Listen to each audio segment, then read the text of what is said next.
Social media ও বিভিন্ন গণমাধ্যমে গুজব ও অপপ্রচার থামছেই না। অন্তর্বর্তী সরকারের ১০০ দিনে সামাজিক মাধ্যমে সবচেয়ে বেশি গুজবের শিকার হয়েছেন ডক্টর মোহাম্মদ ইউনূস। এছাড়া ক্ষমতাচ্যুত প্রধানমন্ত্রী শেখ হাসিনা, উপদেষ্টা আসিফ নজরুল, বৈষম্য বিরোধী আন্দোলনের নেতা ক্রিকেটার সাকিব আল হাসান সহ অনেকেই অপপ্রচারের শিকার হয়েছেন। এমন তথ্য দিয়েছে গুজব যাচাইকারী প্রতিষ্ঠান রিউমার স্ক্যানার। মানিক শিকদারের রিপোর্ট।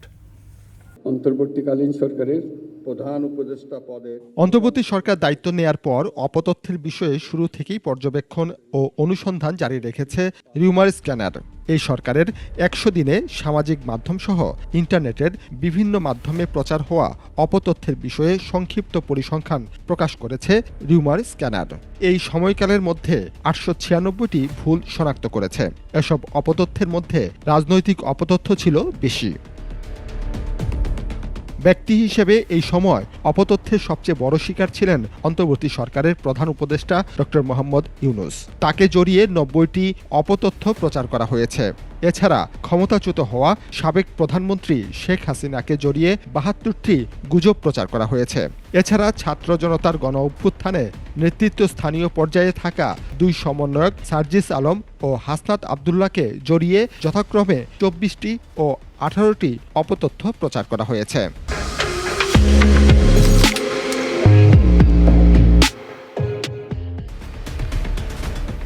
এই সময়ে একক বাহিনী হিসেবে বাংলাদেশ সেনাবাহিনীকে জড়িয়ে সর্বোচ্চ ৪৭টি অপতথ্য প্রচারের প্রমাণ পেয়েছে রিউমার স্ক্যানার, যা সব অপতথ্যের প্রায় ৬৬%। তালিকায় দ্বিতীয় স্থানে এসেছে বাংলাদেশ পুলিশের নাম। ফ্যাক্ট চেকাররা বলছে ১০০ দিনে অপতথ্যের প্রবাহ বেশ ভয়াবহ রূপ নিয়েছিল।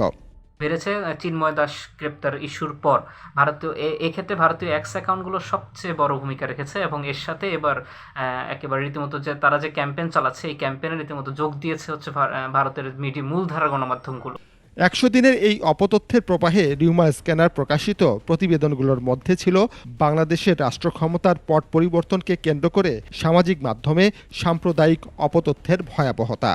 একটি সরকার যখন বিদায় নেয় তখন হচ্ছে অপতথ্যের প্রচারের ধরন বদলায়। এক্ষেত্রে ঠিক একই ঘটনা ঘটেছে এবং যারা আগে অপতথ্য ছড়াতো এক সরকারের আমলে, অন্য সরকারের আমলে এই অপতথ্য প্রচারের অ্যাকাউন্টগুলো বা ব্যক্তিরা বদলে যায়।